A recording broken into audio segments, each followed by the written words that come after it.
live on prisonplanet.tv.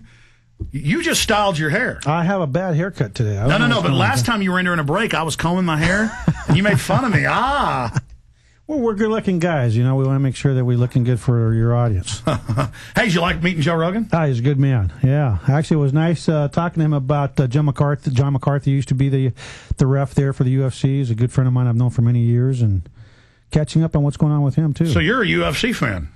Yeah. It's a great, it's warriors, man. We come from a warrior culture, and it's good to see guys fight. And actually, I don't think it's as vicious as people try to make it out to be. There are some rules. Well, less folks die in this than in boxing. Yeah, absolutely. I think it's safer. But historically, it's a sign of a society in decline when gladiatorial events become popular.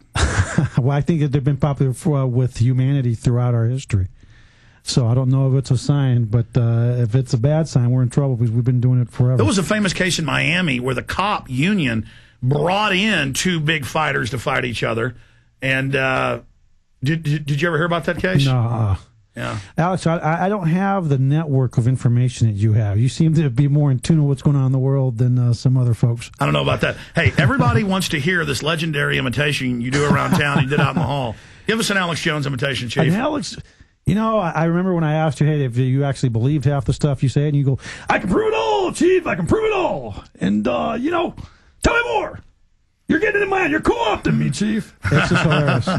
I love you, though, man. You're a great person that questions things, and well, you're nice to say that. And that's not a bad thing. We need to. There's a reason we have a First Amendment of the Constitution and free press, and I'm absolutely an advocate for free press, and that's why I'm here. I don't have nothing to hide, except that needle you got for sucking blood. Hey, it's about safety, and I know that some folks, there's a guy that came on your show, he's the vampire cop, and you know about everything. Are you listening to the show, monitoring? I listen to your show. I've watched some of your DVDs. Oh, my God, their FEMA camp's ready. Yeah, your FEMA camp's ready. We've got a nice bed for you, satin sheets, just for you. Where did you want a water bed? Again, Austin Police Chief, you are more popular than some of the last police chiefs. I think that's because you are reaching out to the community. Well, I think that we're transparent. One of the organizational philosophy that I have is that you have to be transparent. Americans question government. They don't trust their government. And I think that's a good thing. And transparency breeds trust, and trust breeds cooperation. I think that the more that people trust us and know what we're doing, the better off we're all going to be as Americans. Hey, during the break, you were telling me a story, but we got cut off by having to go on air. You said you love seeing that Geraldo Rivera confrontation. It was very entertaining because I know you, and Geraldo was doing his thing, and here comes Alex Jones, and I remember going into the office, going, "Hey, Alex is at it over there at the RNC," and it was fun to watch. And then I got arrested, even though we had a permit. You did get arrested? Yes, for a non-authorized sound device. And but then the police had to let me go because people surrounded the police station, were protesting. Yeah, and it's all on video. I'll give you a copy of it. And to make a long story short, they then pointed out that the ticket was a $200 fine, and I shouldn't have been arrested. And so they let me go. So it should have been just a cite and release situation where they cite you. Yes, I did nothing. They said, come over here. You're not supposed to use that. You have a permit for that. And I said, no. And they said, put him in cuffs. Yeah. I guess they wanted to incite the crowd of 300 screaming people. And then they drugged me off. But let me tell you, Austin police are a little nicer on average than the New York police. Have you ever been in civilian clothes and had them in New York and had them call you scum and stuff? No. I try not to antagonize police officers when I'm off duty. But I don't mean antagonize. Well, you start blowing into their ear with a bullhorn from 5 feet away, that might be a little. That isn't what happened. I don't know if it is. Frame up. But you see, here we go. Frame up. That's not. I didn't say that's what happened. I'm just giving an example. You just implanted that idea. Antagonistic. Let's talk about what you're doing in Austin. I wanted to bring this up because last time I didn't have the articles in front of me. This woman, for yelling on the plane, she was charged under the Patriot Act as a terrorist, and then was held without bail and wasn't allowed to have a lawyer under the Terrorism Act, Section 802. Yeah. Right there. I mean, is that a good use of the Patriot Act? They promised it wasn't going to be used except for Al-Qaeda. You know, I haven't seen this charge, but I will tell you that I think that the federal government takes disrupting flights and being disruptive in airlines much more seriously than they used to. But do they charge you under terrorism provisions that then take a lot of your rights away in court? Not that I'm aware of. But no, that's right here. But I don't have my reading glasses. Here, let me just read it to you. Okay. It says the incident aboard the Frontier flight ultimately led to Freeman's arrest and conviction for a federal felony defined as an act of terrorism under the Patriot Act. And she was tried under the Patriot Act. And it says here that she yelled at the flight attendant. Yeah, well, I don't know what the legislative intent was from the Patriot Act, but it doesn't ring like probably that's what we had in mind. Well, I mean, you've spoken out against Fidel Castro, who's about to kick it, and you escaped that. I mean, does that not sound like Cuba?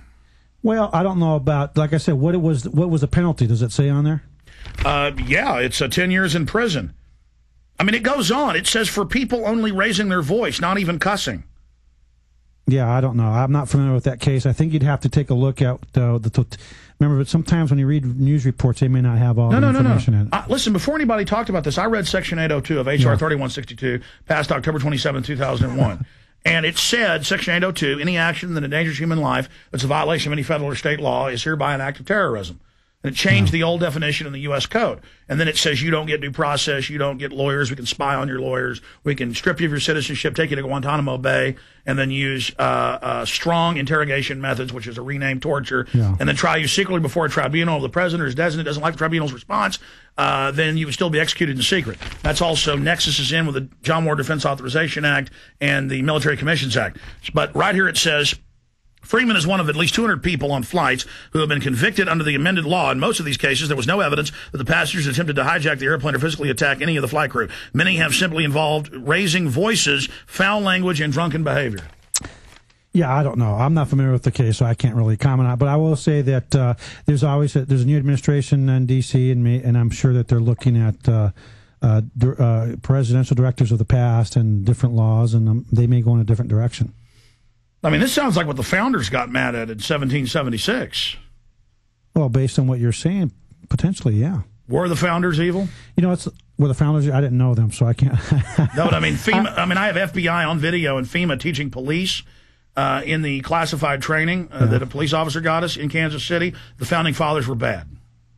You know what? I've been a cop for 22 years, and I can't say I've ever heard that. So, and I would have a problem with somebody teaching my cops that the founding fathers of this country that I think framed an outstanding constitution, the spirit, and which I think is a living document, that is a constitution, that is something that I think I've taken an oath to die for if I had to. All right, and I appreciate you presenting yourself for interrogation. I'd like you to be able to talk about Here we go. Some of the... Remember, you do have to drive out of here. No, I'm kidding. Oh, yeah, you are. No, Little double meaning. Yeah. Go ahead. Yeah, threw you off. They go, we are neighbors, too. Don't forget. He got a little aggressive last time after the show. Why did I get aggressive? You grabbed me by the arm and squeezed it, and you said, you really believe this stuff? And I said, yes. You said, that's it. You're crazy. No, that's not what you said. You said, I can prove it all, Chief. I can prove it all. And then you started accusing me of trying to co-opt you.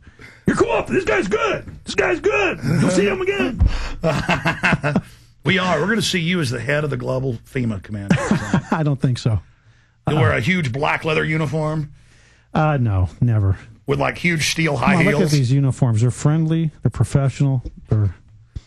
I really think that we in Austin, I can only speak for Austin. I can't speak for any other entity, but we're about as transparent as we've been.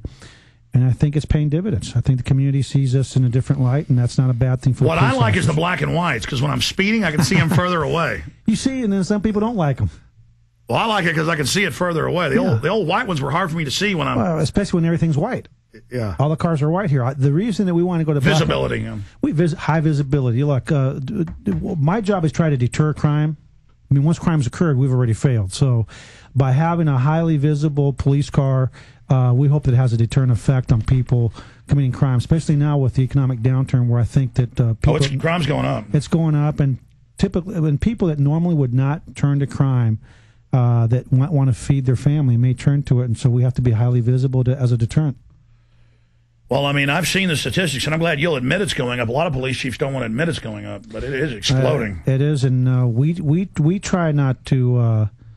It is what it is. You try your best, and in tight economic times, we need to make sure that we as a police department that we're positioned to keep people safe, because that's our primary function. I think the primary function of government is to keep people safe. Well, I'll say one good thing that did happen with the Austin police. My parents were out of town. Somebody kind of kicked in the back door. The alarm went off. Within 2 minutes of the alarm going off, the police were there. They went in and checked the house, closed the door, waited for me to get there. Excellent. And I drove over, and they were very nice. So outstanding. Well, we